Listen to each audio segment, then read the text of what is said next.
bet they know as soon as we walk in. I'm wearing Cuban links, designer links, Inglewood's finest shoes. Know the color red, the blue.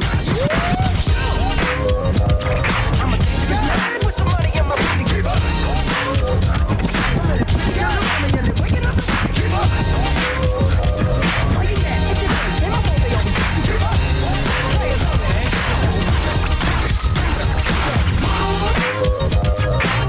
Guys, what y'all trying to do? You got a magic in your head.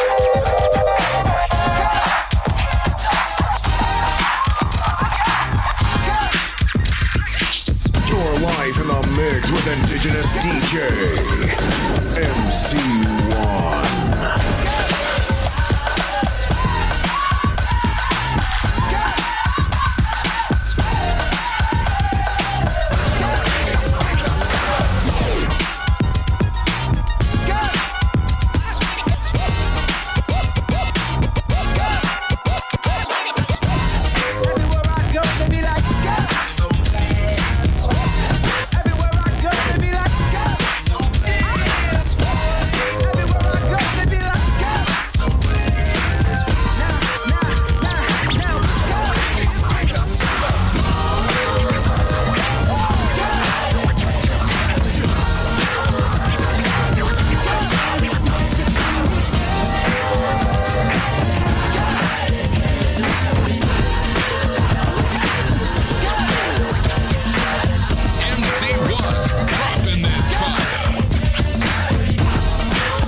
Unity's official Indigenous DJ.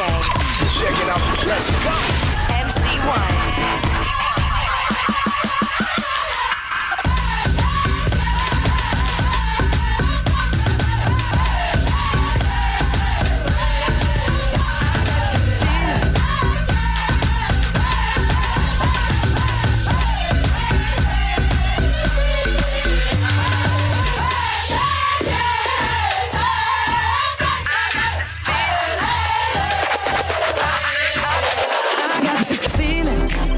Inside my bones, it goes electric, baby, when I turn it on,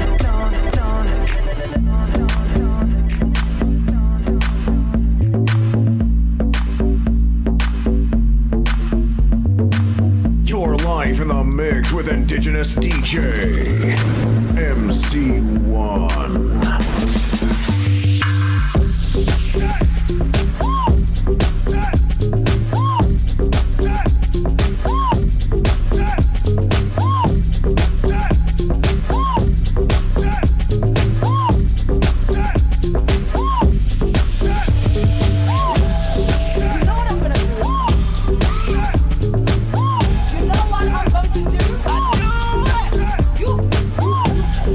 People have been talking.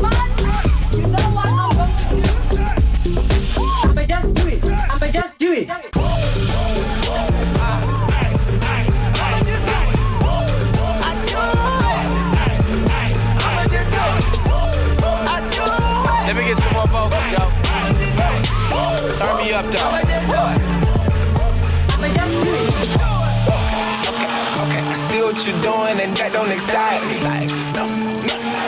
Get out of the way, I'm not asking politely. I'm so affiliated, they know who the squad be. We do what we want, they too scared to try it, so I'ma just do it. I do it. I'ma just do it. I do it. I'ma just do it. I do it. I'ma just do it. No hesitation with no time for wasting. I promise it. I'ma just do it. I'ma just do it. I'ma just do it. I'ma just do it. I'ma just do it. Durr. I'ma just do it. I'ma just do it. I'ma just do it. I'ma just do it. Shining, yeah. All of this winning, I've been losing my mind. Hold on, don't try to slow me down. Hold on, don't try to slow me down. Don't try to hold me down. Don't try to hold me down. Hey.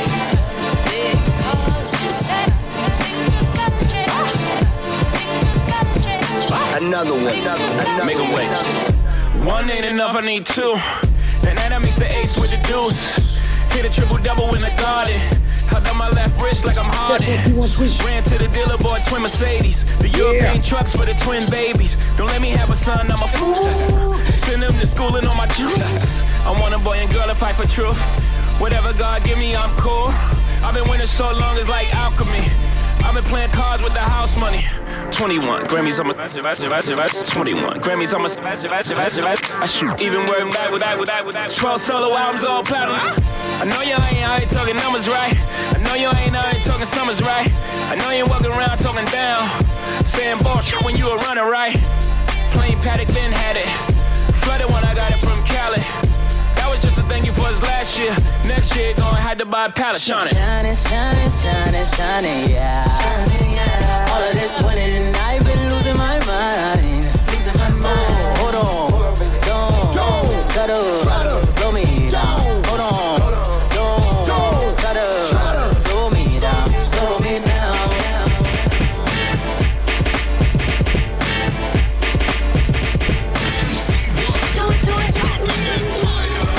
Driving me out of my mind. That's why it's hard for me to find. Can't get it out of my head. Miss her, kiss her, love her.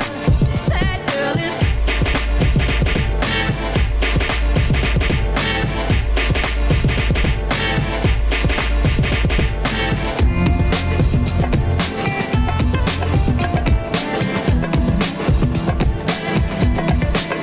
Man, a lyrical. I feel like LeBron. I feel like LeBron. I feel like LeBron. I feel like LeBron. I am competitive. Always been that way. Always been that way. That'll never change. Fans hit me up on my Instagram. You been singing too much. Then the moment I stop, you gon' write me and say I ain't singing. Wow. Yeah. Everybody.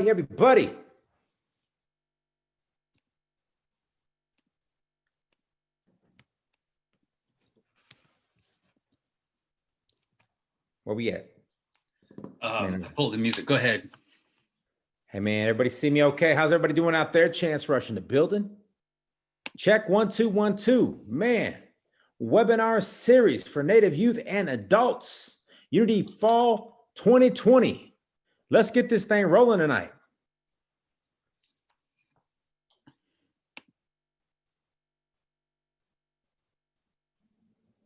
Josh, can you hear me? Yeah, I could hear you. Okay. Can you hear me? Okay. Yeah. Where's everybody at? Okay, there we go. Yeah, I'm bringing.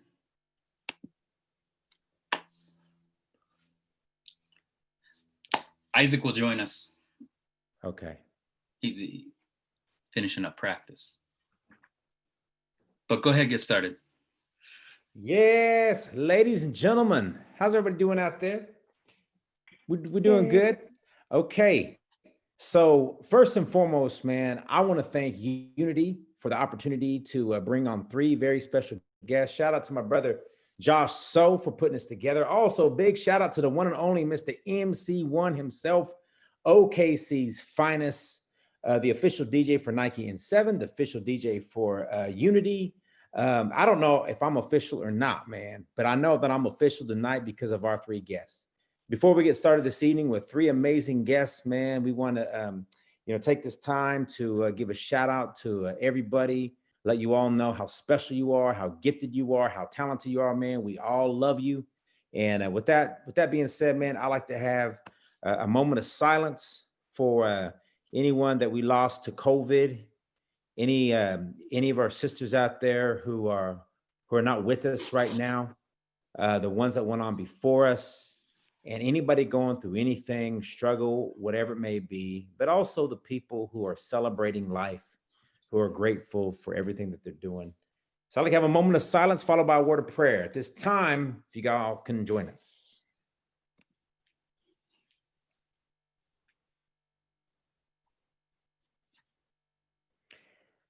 Father God, tonight we come to you. We just thank you for Unity. We just thank you for these 2 young ladies here, and our my nephew Isaac, as he joins us a little later. We just ask you to be with this panel this evening as they bring a great message. Heavenly Father, whatever anybody's going through, Heavenly Father, we just we give that to you. We just thank you for all that you do for us, Heavenly Father. Let's have a good program tonight. Thank you for blessing us, Heavenly Father. Thank you for giving me the opportunity to have a relationship with you and not just ask you to be my servant. We just be with our message tonight. Your precious name we pray. Amen and mazel gratz. How you guys doing out there? Everybody hear me? Good. Hey, I'm on the thing, guys. All right.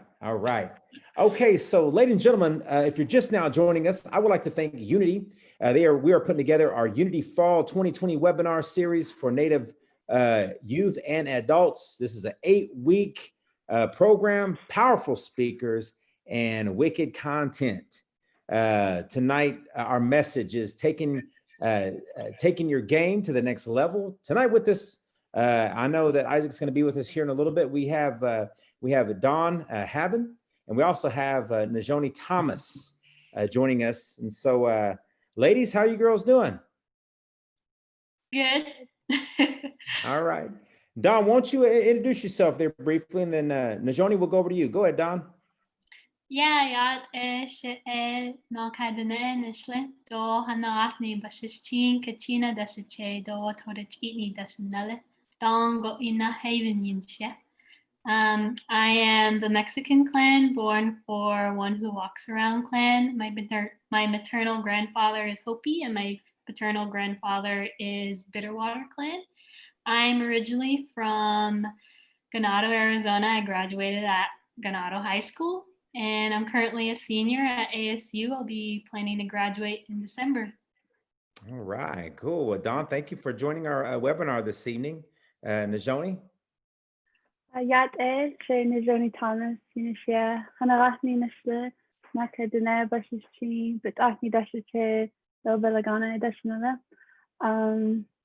My first clan, one who walks around, but Acne Folded Arms clan, and I am from Flagstaff, Arizona, born and raised, graduated from Flagstaff High School. I'm actually a transfer from Fort Lewis College. So I attended Fort Lewis College for 2 years and transferred to Haskell.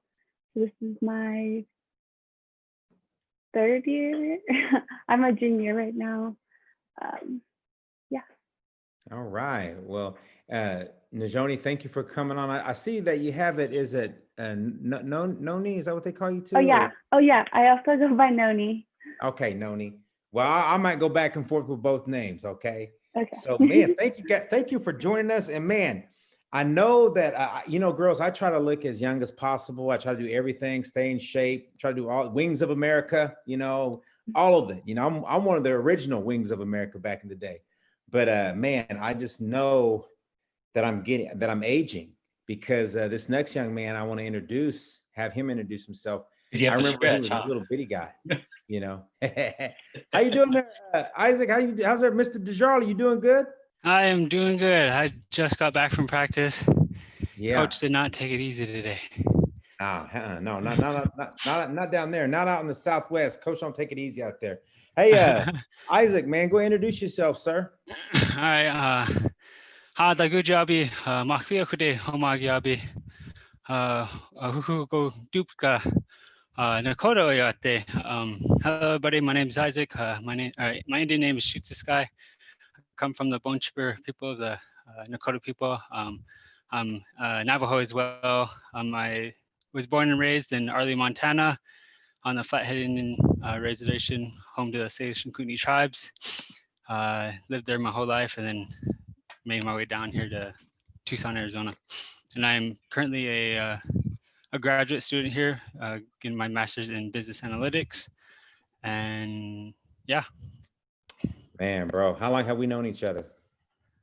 Since I've been 10, 8. It's crazy, man. It's Yeah. crazy. Ooh, man, that's crazy. I can't believe it. Oh, well. Hey, you know, they say wisdom comes when you age or something like that. So anyway, man, we're gonna get started with our program. Again, we want to thank all three of you guys for joining us. Josh, again, thank you for putting us together. For more information on our series, you can always go to unityinc.org. We want to thank Mary and the entire staff for, you know, allowing these webinars to happen for 8 weeks. Hey, you know, Dawn, I was going to ask you, you know, I know that you talked about Granado, and I know that, you know, there's been a lot of cases out there.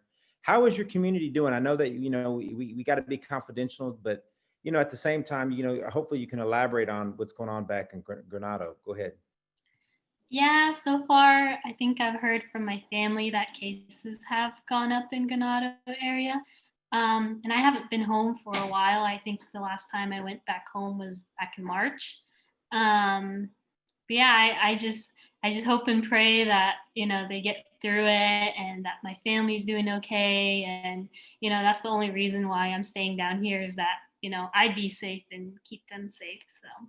Yeah. Well, you know, thoughts and prayers are going out to you. I don't know if you know Jeremiah Reckner. I think that I don't know if he was telling me, but I know that there's a lot of cases going on everywhere out there, you know. But I know that Granado got hit, you know, pretty good with the COVID, and so you know, thoughts and prayers. Okay, and how has it affected your training at all? I know that you're, you know, in Tempe.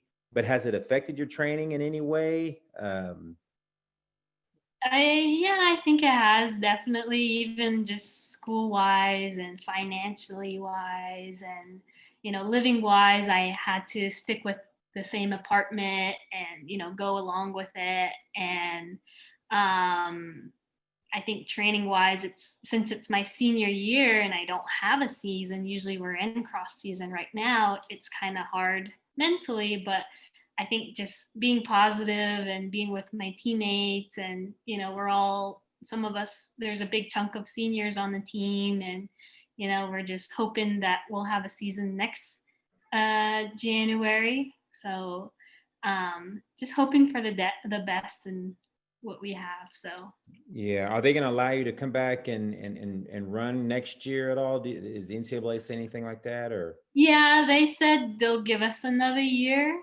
but it'll be like my 6th year. So right.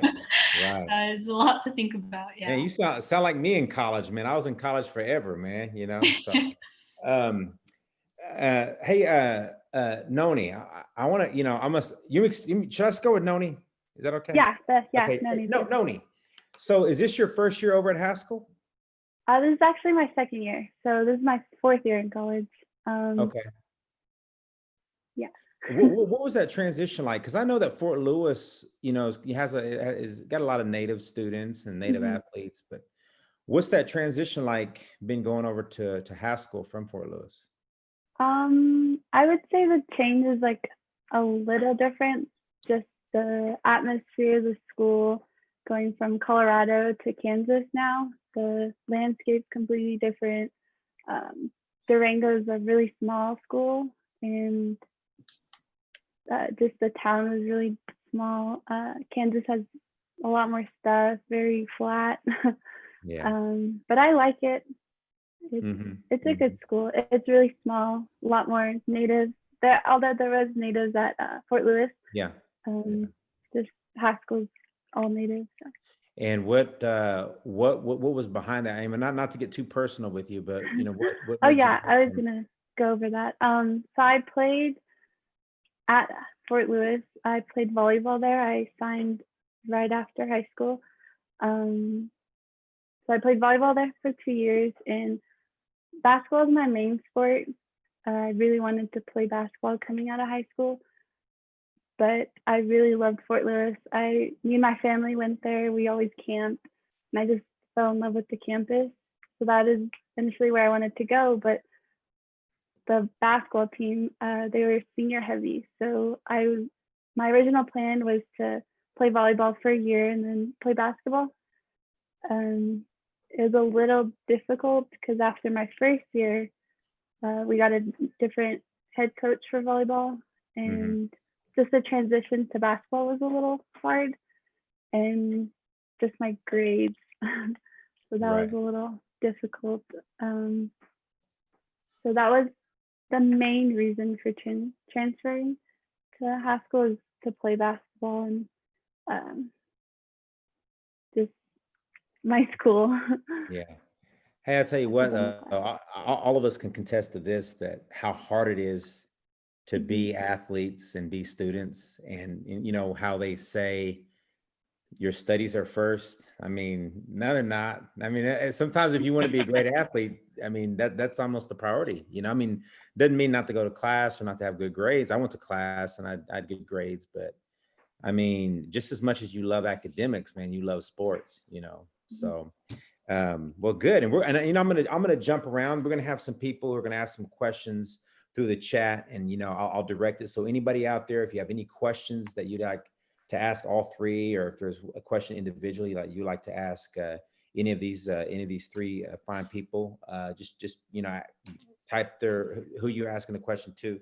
So you know, Isaac, you know, she was talking about, you know, going to a different place and, you know, being away, you know, going from Durango to Kansas.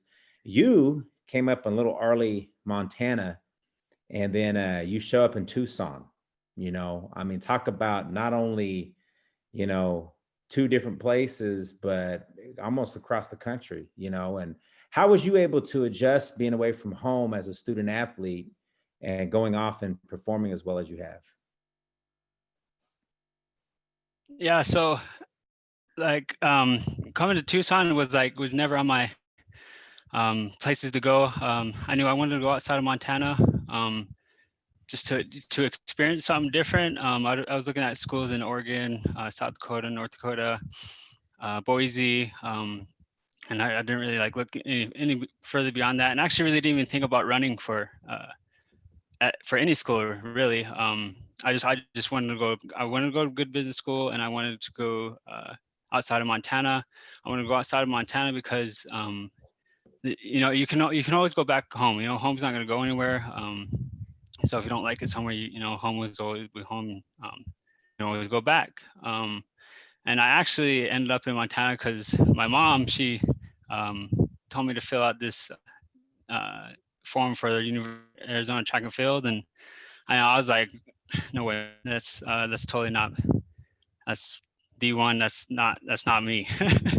But I filled it out anyway, and they told me to come check them out, and I went and checked them out, and so and they liked me, and then they said, so it's pretty much a walk on then, and then so I had to make plans on going down to Tucson. I had family down here. My mom's dad and her sisters live down here, which I'm very grateful to have them down here and be able to, you know, help me out with anything that I needed.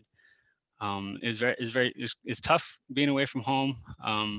I'd call my parents pretty much every day that freshman year.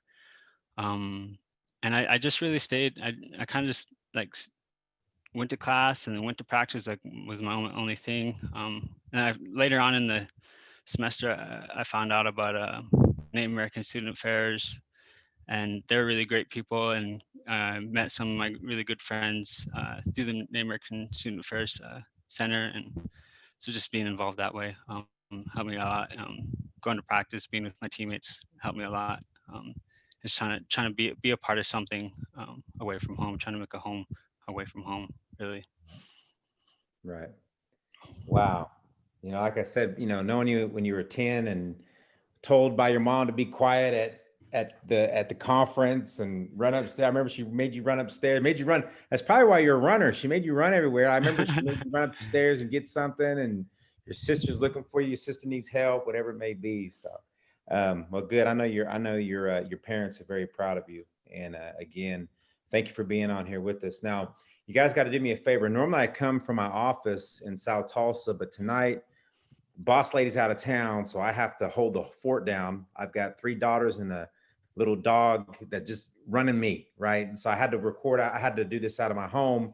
And if I freeze up, I want you guys to go into the importance of education, okay? And then you guys can just self-moderate it by yourself. But you know, I wanted to go back over here to Daan. You talked a little bit about how school, COVID and being away from your family and the worries of what's going on back home.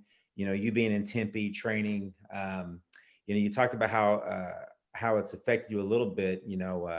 How are you getting through it, and what is some advice that you could give our Native youth who are just feeling the pandemic? How are you getting through it, Daan, and what is some advice you can give them through this time? Yeah, totally. It was definitely hard, like during the summer, especially. I think I was just a little kind of sad and, not being able to go home and, having to find a job. And eventually I just kind of turned to getting a certification. So I did a nursing program over the summer, and it was very helpful. It made me kind of focus on something else and take a break from running for a little bit. So I got my certification in that. And then when school started, that's when running was they were figuring out, okay, well, we have a season, we're going to start. And our coach at the time was just like, just go as normal as you can. We're going to have a season. So we just practiced as usual. But I mean, we have technologies these days. I just was able to chat with my family through, the phone, FaceTime. But it was definitely hard. I just kind of turned to my teammates, and I'm really close with one of my academic advisors, and, he really helped me out and was just like, you're here for school, for running, you got to represent, like just kind of getting me pumped up and motivated. And, he's like, it must be hard for, especially in the senior year, but, you got to stick with it. Yeah. And so just words of encouragement from others and from my family, I think really helped me. And especially with that nursing program over the summer, it just kind of helped me focus on just that and figure out other things. So, but yeah. And what's some advice you would give to our Native youth out there who they're talented, maybe? I mean, they're mentally drained from this pandemic and they're good at it. What's some advice you'd give them? I think just kind of finding another outlet. I think for me, I've been hiking a lot, just getting a little bit more outdoors, but trying not to, be around too many people too much. I think just finding something that will help you out. Like I literally bought roller skates the other day, and I don't think that should be something I should do, but just finding that outlet. And, I picked up a job. I got a job at the Phoenix Art Museum because we practice and I'm here all day. And so just finding an outlet like that, you know, and talking to others, catching up with them. Another thing that's always helpful is just, you know, just be in your normal routine and try to pick up some hobbies. I think that's the best way, is just to get out and don't be, you know, caught up in home too much. Don't, you know, don't get too lazy. You gotta keep Right. working at what you want to do. Yeah, that's some good advice. Find an outlet. Do something like find a job, whatever it may be. And I agree with you. And I also think learn something every day. Learn something during this time. I mean, my goodness, like the world stopped. Not Arizona. Not Lawrence. The world stopped, and I think it's encouraging for all of us to take a step back. And do that. Um, Let me go over here to Noni. So, you transferred. Obviously, Indians love everything. Indians love basketball. They love running. I don't know if they really love it. Sometimes they're just good at it. So they're just like, okay, well, I guess I'll go in a state meet and then I'll score 30 points next week at, basketball. But what, if you could kind of shed some light on, giving advice to Native youth that transfer or or even switch up sports, if you want to elaborate on that a little bit, maybe share a story or just kind of give advice on, because I'm sure there's some student athletes that say, I think I want to, sometimes at this level, at the level that you guys are at, you can't do both. Sometimes you can, sometimes you can't, so elaborate a little bit on that about, advice to, in transferring and then advice in switching sports. Yeah, so I would say personally, when I was at Fort Lewis, it was really hard being at NCAA like D2 level, trying to do both, just because I was so busy with volleyball and I had to really try to find time to also play basketball, like train and kind of get ready for basketball season, like because I still love it. Especially, I would say definitely keep up your grades, because that's one thing I kind of lacked on at Fort Lewis. I was kind of just barely flying by, and definitely just keep it up, stay eligible, and but at Haskell, I think it might be a little bit easier. I know a few people that have played at both sports, or multiple sports, at Haskell, which is a NCAA. It's a little, the competition's a little not, I don't want to say like as hard, but it might be a little easier at a smaller school at Haskell. I did have the opportunity to play volleyball as well, but I wanted to stick to basketball because that is like the main sport I love. I didn't want to try to do both at the same time, just overstress myself on top of school. Right. Because I kind of learned my lesson at Fort Lewis. Like it was really hard. Yeah, well, I'll tell you this. In the past, when Haskell's played Fort Lewis in women's basketball, Haskell's put it on them. And I think it might be a little easier because Haskell basketball is pretty good when it comes to women. So when you beat teams all the time, of course it seems easier, But and I also think, from my experience, you're happier when you're doing what you love to do. You're happier. Sometimes we play volleyball because someone else may want us to, whatever it may be, and we do things sometimes what other people want to do. Sometimes, not saying that's your case, but I know that going to Haskell, I don't know if you noticed, I'm a Haskell alum myself. Just going to watch the women play. I mean, when I was going to school there, it was just like, we would have we'd be beating teams by 20 and we weren't happy unless our women were winning by 30 or 40, and so but certainly you're definitely in a great place. I think that Creator put you in the right spot, so Isaac, I'm going to go back over to you and thank you for that, and I'm going to come back to I'm going to come back to you guys again. Don't worry, you guys aren't going anywhere. Isaac, you talked a little bit about, family, and knowing your family, knowing your mom and your dad, and just you guys were always close, always tight. So how has your family influenced your athletic ability, and how do you also accredit your culture, to being a student athlete who's Native? Well, my parents are always supportive. I can't thank them enough for always pushing me to do pretty much everything. In high school, is come from a small school, you pretty much have to do all the sports if you can. Right. They definitely pushed me to do my best. And what was the second question? Just like how has your culture? Well, I'll say it this way: how's your culture influenced you in sports? It's just having being an athlete. One is like you have a platform to but being like a Native athlete, you have an even bigger platform to you don't get to see a lot of Native athletes out there doing athletics, and being able to come from such a strong culture background, and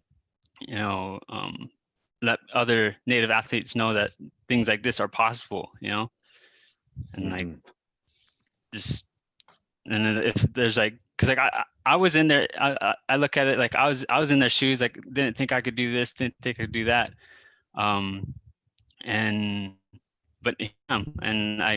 I get to do these things, and I just want Native youth out there to know that they can do things like this. They don't second guess yourself, like go for it. If you're thinking about it, go for it, Yeah. Wow, good stuff. Hey, matter of fact, Isaac, I'm gonna stay right here with you. So what prepared you for high school academically and athletically for college? How did you prepare yourself at the high school level for I went to a really small school, so my graduating class was about 23. I don't know if it was me. I didn't know a lot about college athletics. I didn't know a lot about college. To let you know what I didn't know about, I didn't know that you had a certain amount of classes you take for one semester, and then the next semester you take a whole different classes. For some reason, I didn't know that. Throughout college or throughout high school, I didn't really have a coach during track. The only time I ran track was during track season, which was like 2 to 3 months. And so I just had to be self-disciplined, my coach would literally come up to me and ask me what I'm going to do today for practice. And I'm like, okay, I'll go for a 3-mile run. I'll go do repeat 300s, try to make my own schedule, be hard on myself, and be self-disciplined. So doing those things, I believe, definitely helped me prepare for college, because college, allows you to be self-disciplined. You have to, especially do classwork. You have all this time on your hand, and you can use that time to do free stuff, or you could do it to work on your homework and get that done and get that out of the way, and be on top of your classes in that way. So yeah. Yeah, man. It's certainly a wake-up call, because it's crazy, because in high school, you got that grandma or that mama who's telling you what time you need to be home, and what boy you can hang out with, what girl you better stay away from. And then your freshman year, you're like, wait a minute, what? I can go to bed whenever I want. I can get up and go eat whenever I want with whoever, so it's certainly self discipline. Hey, Daan, what was your wake-up moment? What was your wake-up call moment in college? Yeah, I think I was like the same as Isaac. I wasn't sure if I was like Division I bound. I was kind of, a little bit hesitant, and I didn't really know a lot about the college life and in terms of classes and what I wanted to really do in terms of a major. But I actually had a lady by the name of Felicia Taylor reach out to me, and she was from Gallup. She ran for Gallup High School, and she ran Division I at Tennessee. So she reached out to me and she was like, hey, like, you're a really good athlete, you have potential. And she really helped me out. She like showed me like how to write an email and how like she selected her school and why she went to Tennessee. So she really helped me out. And she was half Navajo and half African American. So that kind of like made me a little bit want to reach out to coaches. And so I think during my senior year, I went on a visit to U of A and ASU. Those are the only two schools I went on a visit on. But I reached out to the coaches. I wrote an email out to U of A coach and the ASU coach, and Felicia also helped me. And then also another outlet, there was another coach from Sanders High School, and he used to play for Stanford football. So he was from California, taught on the reservation. So he was also like, hey, like, let me help you. I think you have potential. Like, coaches are looking for someone who's coachable, like being professional, like having good character, like those are important. Like, and so I remember he made like a little presentation for me and it was really helpful. So I just kind of wanted to stay in state for school. I didn't know what I wanted to study. I went into education, then criminal justice, then I changed my major to exercise and wellness because I wanted to be like an athletic trainer. So I think the turning point for me was when Felicia actually reached out to me and was like, hey, let me help you. Like, I want to help you. So, and I got lucky, I think I was, really wanting to do it. My parents encouraged me. My coach really encouraged me. So that was all kind of a team thing, having people reach out to me, then showing me how to do things, like writing an email. So that's how I got around. Wow. I wouldn't say that it's luck. I think you were blessed, you being obedient to the sport. Well, being obedient spiritually leads to being obedient with your sport, which leads to rewards. When you get up at 6 o'clock and go for those morning runs, or probably even earlier, knowing you from Granado, probably even earlier than that, but eating right, and being on that level, making a commitment to stay on that level. You said something that it's a great segue, because I was actually going to ask, this to Noni. I was make sure I say it right, about being coachable. A lot of times, we got a lot of young Native athletes that come from, the inner city or the res, and, they have to make that adjustment. You're an all-star player, you're a superstar on your team, and the next year you're a freshman and you're probably sitting the whole first half, or even sometimes the whole season, maybe. So I was going to ask you, Noni, why is it important for Indian athletes to be coachable? And if there's anything that you could share with us on, transitioning from being coached in high school to being coached in college. I think being coachable is really, really important. I think I was really coachable in high school, for both volleyball and basketball. And that's, I think, part of the reason I got like offers from around like down in the valley. At high school, I was offered volleyball when I was in high school, but I kind of turned that down because it was so far and I didn't want to go like 16, 17 hours when Durango was like 5-hour drive from here. So it was a lot closer to home. But volleyball at Fort Lewis, it is really important to be coachable. I think being coachable, the coach will definitely notice you and like see that, and like that's definitely what they want to see. Like if they tell you to do something, and you do it correctly and do it over, like break your bad habits. Like for volleyball, like when you're transitioning and you're kind of guessing, and the coach will tell you like just to really watch the setter, like because I was a middle blocker, you have to really watch the setter, like watch their movements. And I think that like after you do that and being coachable, they'll see that and they want to see you out there and succeeding. Yeah.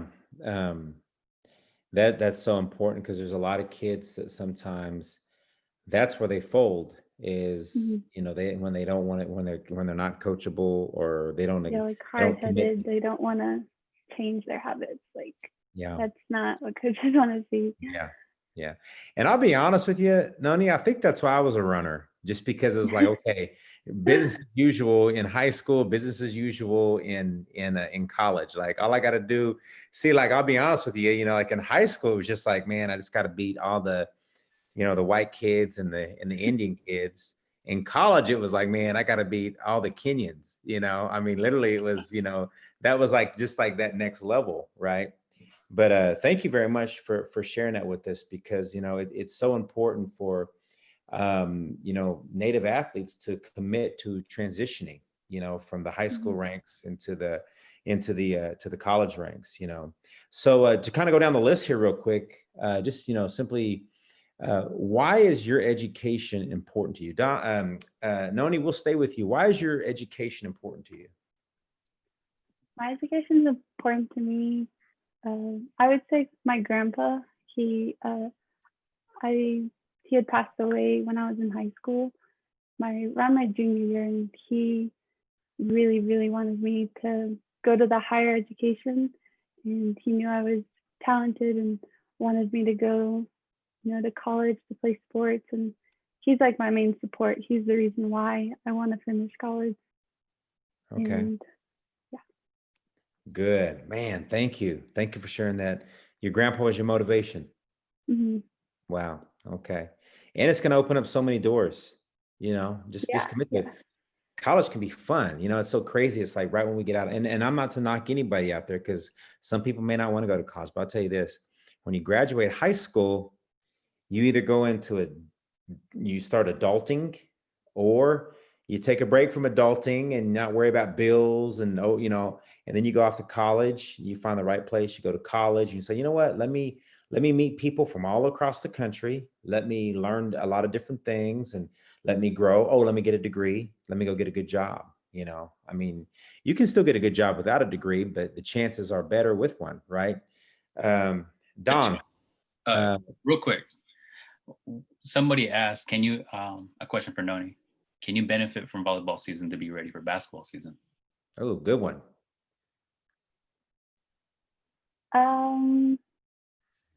It's pretty hard going from, I did it in high school. I did it all 4 years.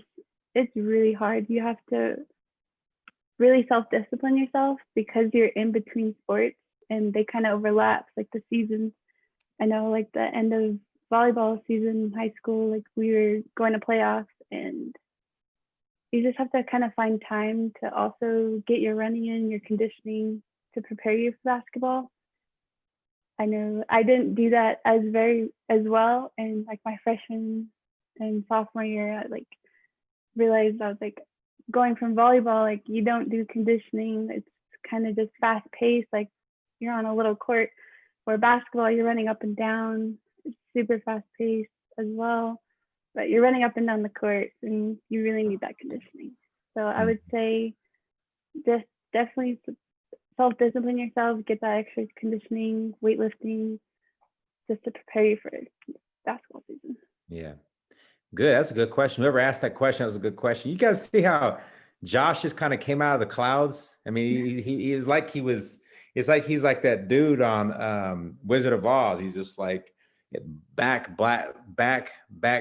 I got a question for you from the audience. Josh out of nowhere.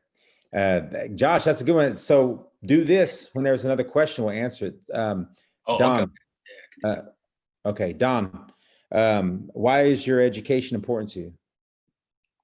Yeah, going off of what Noni said, my dad was a really big educator for me. He really encouraged it for me. And my middle school track coach was actually a doctor at the time, so she really encouraged me. I was just kind of, what you said earlier, just like lucky to meet these people and to have encouraged me. But when I was coming to ASU, I didn't know what I wanted to do. I knew that I wanted to go into the health science field, so I decided doing that.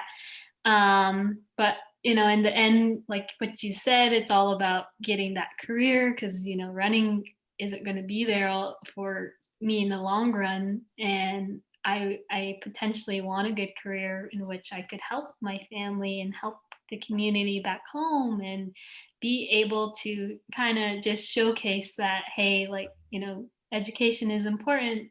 I definitely encourage it as well. Mhm. Good stuff. Josh, we got another question? No, I didn't see one come in, but I can ask. Hey, guys, first of all, let me introduce him. Everybody, this is Josh So, as you all know, crazy guy, man. Hey, let's all give him a round of applause for kind of setting this whole thing up, man. Good job, Josh. We do appreciate it, man. Go ahead and ask your question there, Mr. So. Or as my daughter would say, to so. Well, okay, so I have a list of questions. What is something that you wish you knew, that you know now that you wish you knew back in high school going into college? Okay, who are you asking that to? Actually, could everybody answer that? Okay. Okay, you know what? Let's do this. Let me go to Isaac. You two girls be thinking about this. Isaac, let me come to you, and then after that, I want you guys to each answer that question. Okay, thank you, Josh. That's a good question. So, Isaac, why is your education important to you? And I'll just reiterate what Daan and Noni said. My mom, she has her master's, and my grandma, she has her PhD. My grandpa, coming down a long line of families having such high degrees, and I want to have my master's one day as well, and then just being that role model for those little ones that are looking up to you. There's always going to be one little one looking up to you and say, I want to be like that. I want to be like him. I want to be like her. And that's a plus for us because that's our future right there. So. Cool. Yeah. And I know your mom, she don't play. So it wasn't, do you want to go to college? It was, boy, you're going to college, pick one, Yep. I haven't seen your mom in 5 years. She's still my boss, honestly. She's watching this right now.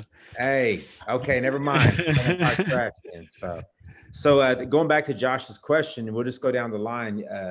Isaac, we'll stay with you. We'll go back over to Noni, and then we'll go over here to Daan. So what's something you wish you knew before going to college? There's a lot of things I wish I knew before going to college. I wish I knew that I could took Navajo. I took Spanish 1, and then I found out I could take Navajo, and so I switched and I took Navajo. I wish I could. I didn't really know I could pick my classes. I didn't know that we get a lot of cool gear being an athlete. That was when they told me to go pick up my gear. I was like, okay. Then there's like Christmas pretty much every time you come back, which is awesome. For the University of Arizona, we get free breakfast. That was another plus. Like as a student athlete, the amount of academic support they have for student athletes, tutoring, study hall, careers after being a student athlete, things like that. And another thing, just free resources through the university in general, and just going to like the Native American Student Affairs and talking with the director there, and they'll definitely help you out and tell you what funds they have, what extra funds they have, where you can go to get more assistance in pretty much anything. So good good. And you know what the crazy part is that taking Navajo counts as a foreign language.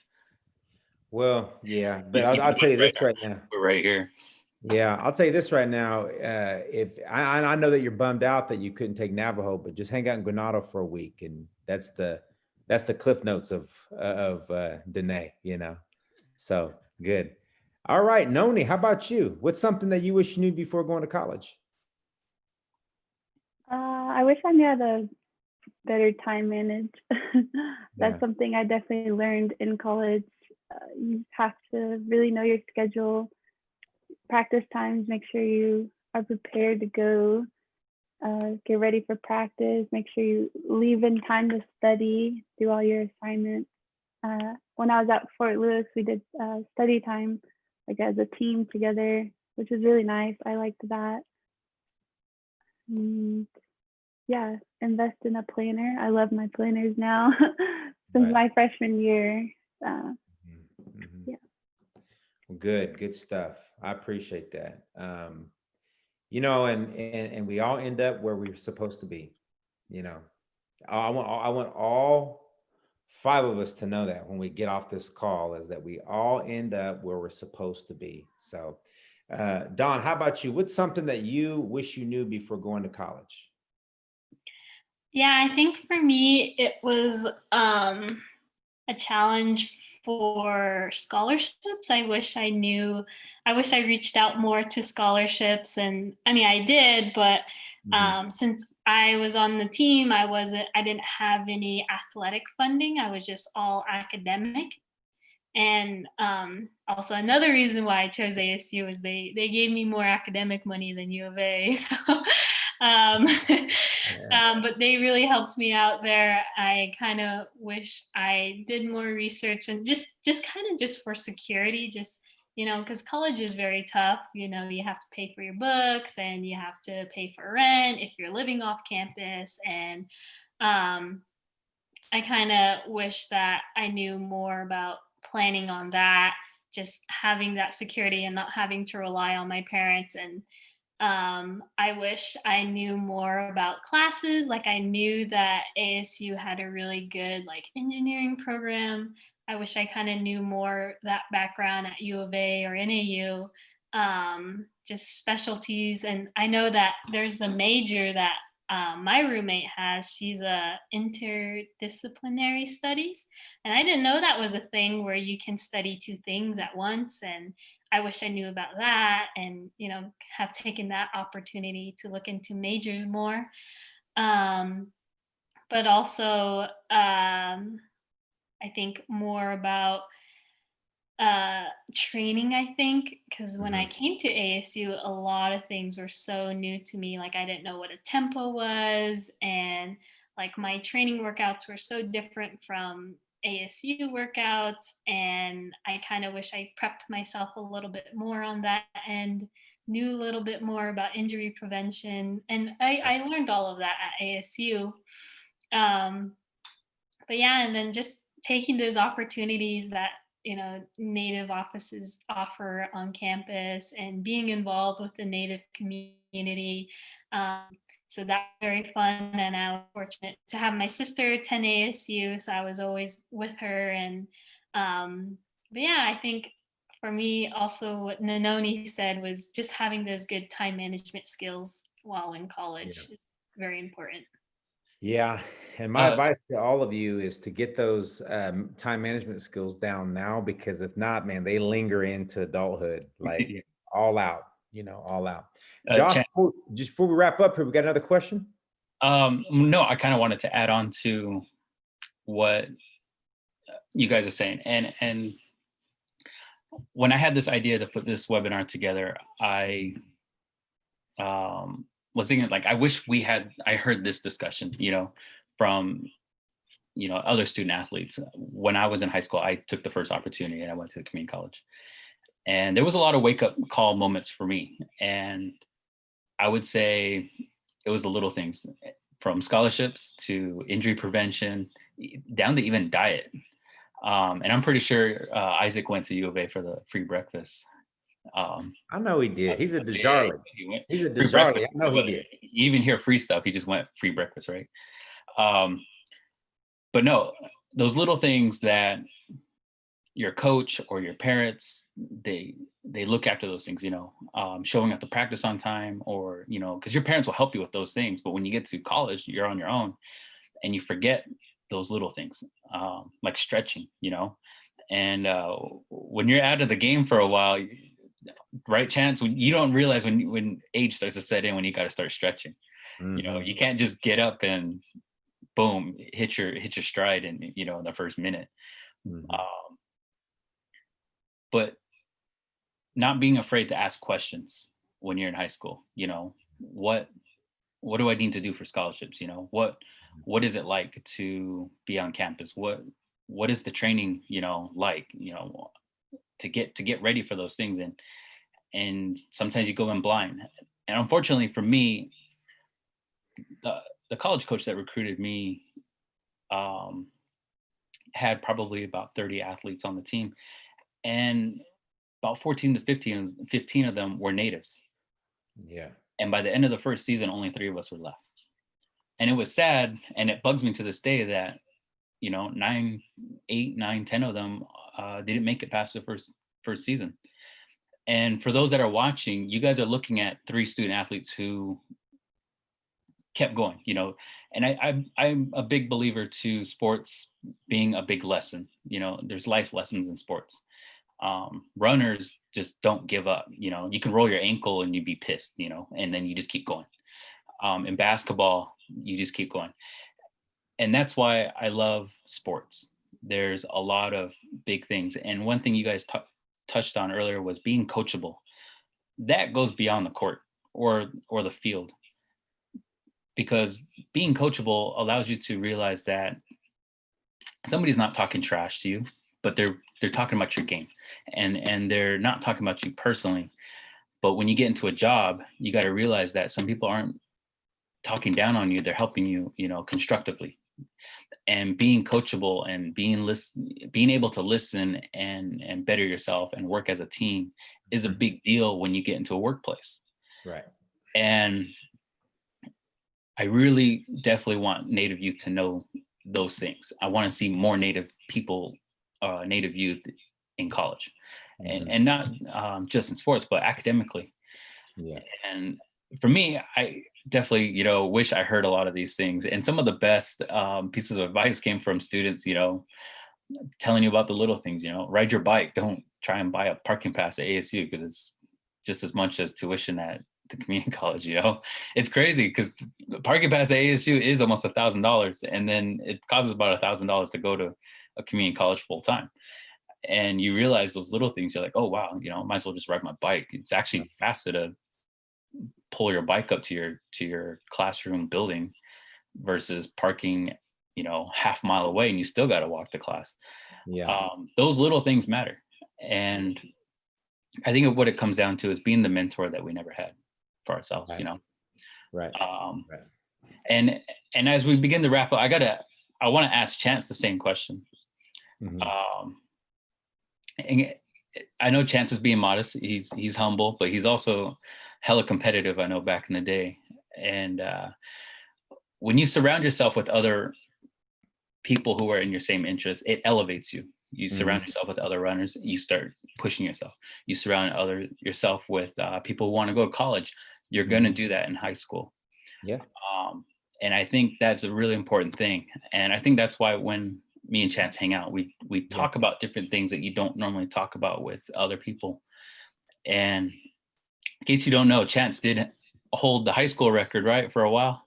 25 years for 13 mile. In Oklahoma. Same question, what is something that you wish you knew back in high school before you got to college and now adulthood? Just taking my grades a little more serious, be in the classroom more and understand the process. I'm a Division I reject, as some people would say. Had an opportunity to run at the University of Arkansas, didn't work out, ended up at a small NAIA school.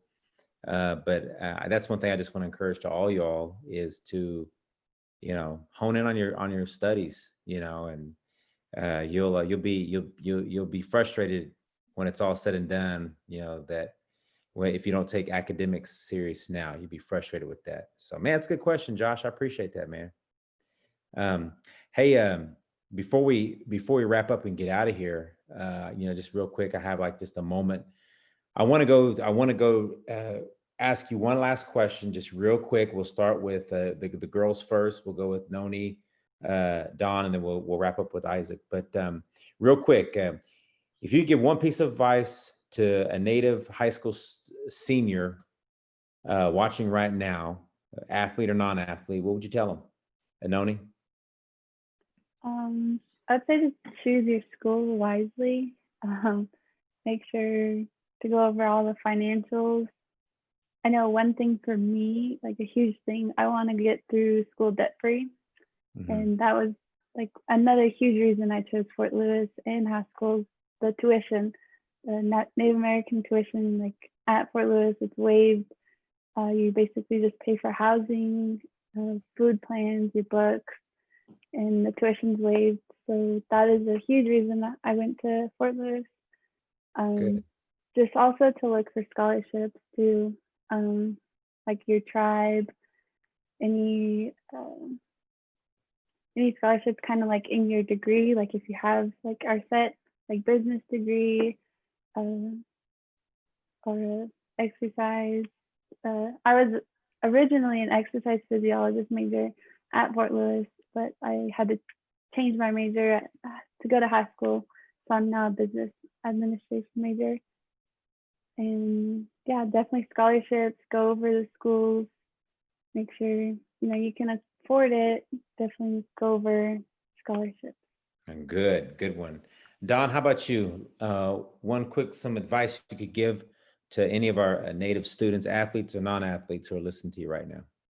Yeah, I think just an important thing is just take every opportunity given to you and take those chances. It's whether Division I, community college, and AI, and just have a good support team with you. I think definitely for me, I was very blessed to have an encouraging father and mentors in my life, and that really helped me. And don't be afraid. And you always have me and us, the other two athletes up here on social. The only social media I have is Instagram, so you're always happy to reach out after this on my Instagram. I'm always here to help, and I really do want to see more Native youth, being up there in sports with the top athletes ever. Yes, yeah, very good. Yeah, and we're getting there. There's a lot of the Indian athletes who are all over the place. So we just good stuff. How about you there, Isaac? Any advice you could give to any of our youth who are listening right now, athlete or non-athlete? What's something you could drop some knowledge to? Yeah, I'd say don't be afraid and remember where you come from. Don't be afraid to take that leap. And home will always be home. If it was easy, everybody would do it. But just again, don't be afraid. Remember where you come from. I try to read it, take it back to traditionally, culturally. If in a sweat lodge, you're in that sweat lodge and it's hot, and it's hard to breathe, and you kind of want to get out of there, but you don't. You sit there and you keep moving forward. You keep praying, and you just sit there and you keep moving forward. You keep praying, and finally that door opens, and you can breathe, and you're fine. You're okay. In life, you're gonna come up with challenges in your life, obstacles, but you just got to remember, keep moving forward, keep praying, and that door will open, and you'll be able to breathe again. You'll be okay. And I'm sure that door has opened for me. I'm sure the door has opened for these two ladies here as well. So yeah, don't be afraid and remember where you come from. Wow. Good stuff. Everybody give yourself a round of applause. All right. Thank you guys for tuning in. Everybody, all you listeners out there, thank y'all for tuning in. Hold on, my dog's already.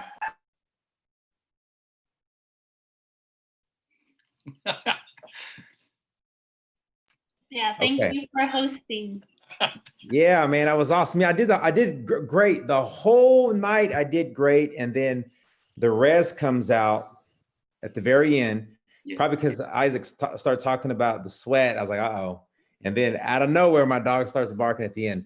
But hey, guys, I want to thank you guys for tuning in. All you listeners out there taking your game to the next level. Don't forget to join us, our Unity Fall 2020 webinar series for Native youth and adults. 8 weeks, powerful speakers like we had tonight, and wicked content, awesome content, man. We're so grateful for MC1 for providing the music. Before that, we want to give a big shout out to the Unity office. For more information, you can visit unityinc.org. Keep them in your thoughts and prayers as they continue to lead the way through the pandemic for our Native youth. We're very excited. I want to give a big shout out to Josh. I want to give a big shout out to Mary Kim Titla and her entire staff, entire crew. I'm Chance Rush, and I just want to wish you guys all the best out there and everything that you do. And just know, keep God first, and so many doors will open up. It's easy to not be successful. It's easy to sleep in, not work out, but it's hard to get up. It's hard to go to practice. It's hard to eat right. It's hard to do things. But that's the beauty of success. You got to go through things to get to where you want to go. So in saying that, I'm Chance Rush signing off again. Isaac, the Arley legend. We have Daan learning tempo in Tempe. Man, I wanted to say that, and then obviously, Noni, the queen of Kaufman. I'm excited to have all you guys today, and I want to wish you guys all the best. I'm Chance Rush, and we are out. Thank you. Guys. Thank you, guys. Thank you. Hey.